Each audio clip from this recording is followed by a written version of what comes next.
Sir, मैं धनेंद्र कुमार साहू, प्रधान आरक्षक SDRF Bhopal इकाई से।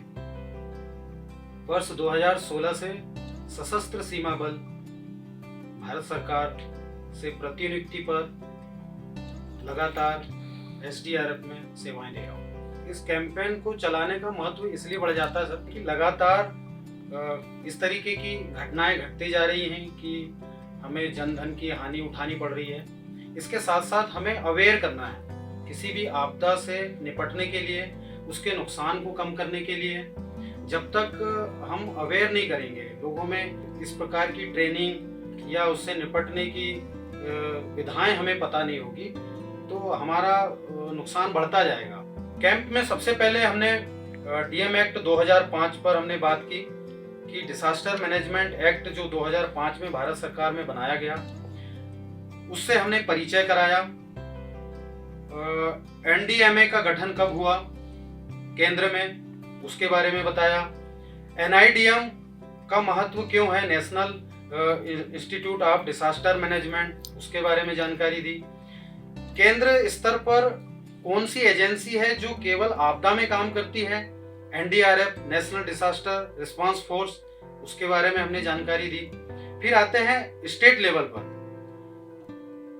SDMA, state disaster management authority, वो कैसे क्रियान्वयन करती है, उसके अध्यक्ष जैसा मुख्यमंत्री साहब होते हैं, वो उसका क्रियान्वयन कैसे समन्वय स्थापित करके अपने अन्य विभागों के साथ कार्य करता है।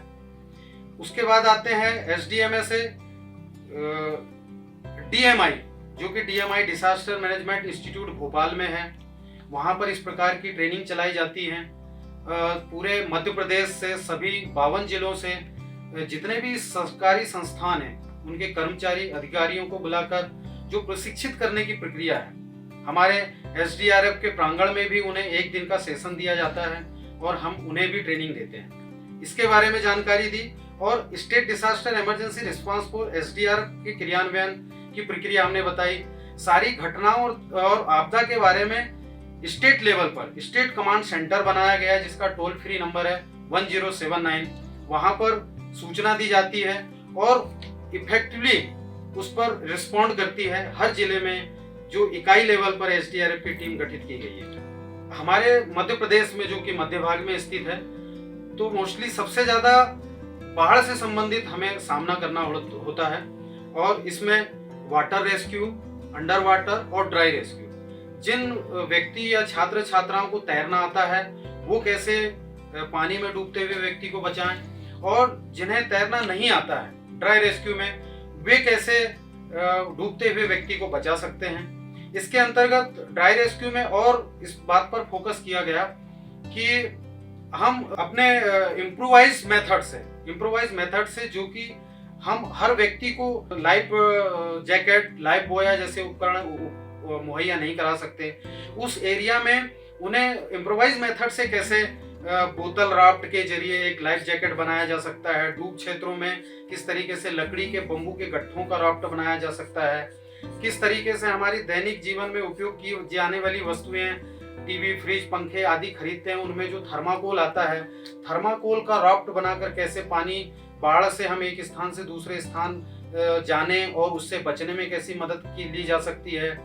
अन्यंत्र हम तेल के पीपे, कुप्पियां और गुंडी के राफ्ट, मटके का राफ्ट, पाइप का राफ्ट, कैसे हम उनका इस्तेमाल करके हम पानी में डूबने से बच सकते हैं, अन्य लोगों को अवेयर कर सकते हैं। डूब क्षेत्रों में ऐसे उपकरण तैयार कर रखे जा सकते हैं और आपदा घटित होने पर हम उनका इस्तेमाल करके हम और हमारे अलावा जितनी जनता है, जो उनको अवेयर करके हम किस तरीके से आगे बढ़ सकते हैं, आप आपदा से बच सकते हैं, इसके बारे में जानकारी दी। स्विमिंग आती है, स्विमिंग के तहत हम कैसे उनको, एक तैरने वाला, ना तैरने वाले व्यक्ति जो डूब के मर जाने की घटना जो अत्यधिक होती है, उसको कैसे प्रशिक्षित तरीके से एक टेक्निकल विधि के द्वारा हम उसे टो करके बाहर निकाल कर ला सकते हैं, इस पर क्लास ली गई। इसके अलावा नेक्स्ट सेशन रहा हमारा सीपीआर, मेडिकल फर्स्ट रिस्पॉन्डर के तहत जब किसी व्यक्ति को अचानक बेहोश हो जाए या घायल अवस्था में मिले, बेहोश अवस्था में मिले, या किसी को इस तरीके की कार्डियो इमरजेंसी आ जाए, तो हम उसे कैसे सीपीआर देकर उसे उसके फेफड़े को पुनर्जीवित कर सकते हैं, उसके बारे में बताया। फर्स्ट रिस्पॉन्डर में फिर आ गया चोकिंग।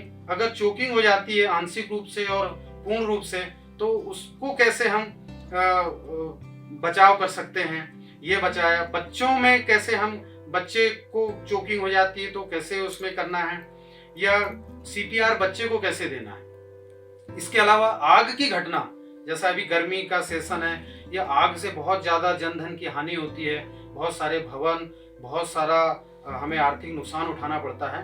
तो आग लग गई है और सारे सरकारी और प्राइवेट संस्थानों में जितने फायर इंस्टिट्यूशन रखे हुए हैं, उनका इस्तेमाल करना, कैसे इस्तेमाल करना है, उसमें क्या क्या केमिकल रखा हुआ है, किस किस आग में किस प्रकार के इंस्टिट्यूशन का इस्तेमाल करना है, वो हमने इस संस्थान के छात्र और छात्राओं को बताया।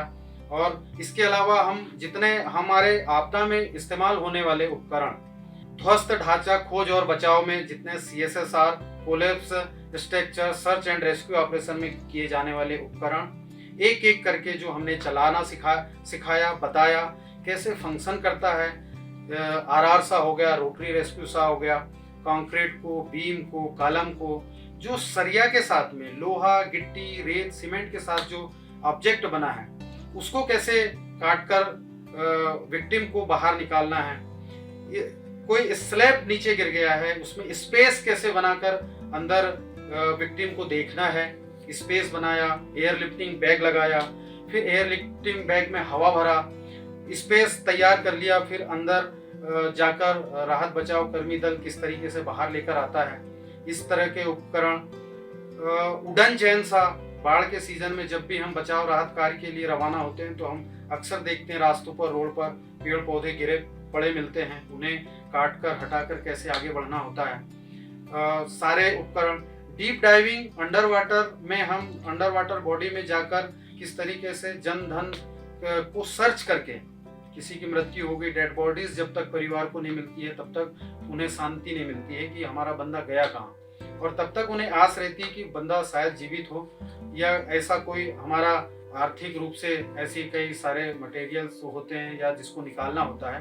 डीप डाइविंग कैसे की जाती है, सारे उपकरणों की डीप डाइविंग की हमने उसके बारे में जानकारी दी। इसके अलावा कम लॉन्ग, किसी भी कुआं, खाई, निचले स्तर से ऊपर उठा लिफ्ट करना हो या ऊपर हाइट से नीचे ड्रॉप करना हो, उसमें कैसे इस्तेमाल करना हो कम लॉन्ग का।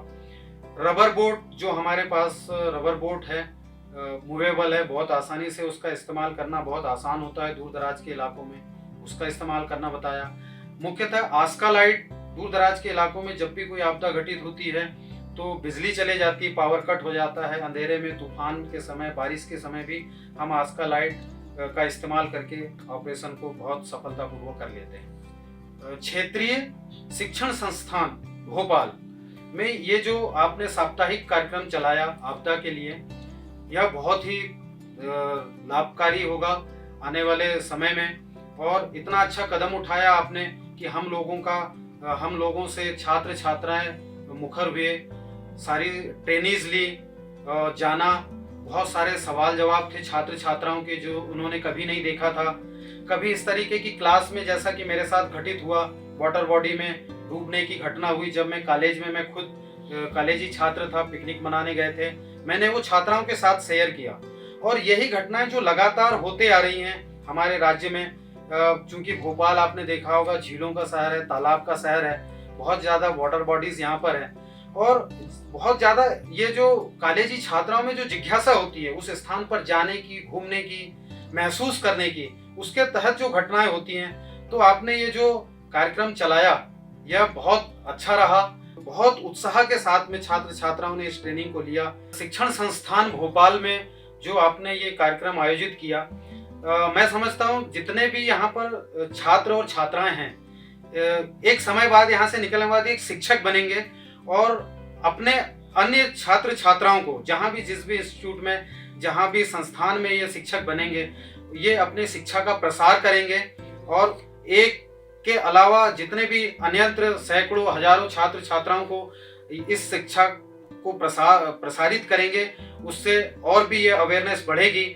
और इस तरीके का उनको ट्रेनिंग मिलेगी और यह हम आपदा से निपटने के लिए बहुत अच्छी पहल है। और इस शिक्षण संस्थान भोपाल से पहले भी हम जुड़े रहे हैं, आगे भी हम जुड़े रहेंगे और इसी तरीके से अच्छी ट्रेनिंग देने का प्रयास करेंगे। धन्यवाद।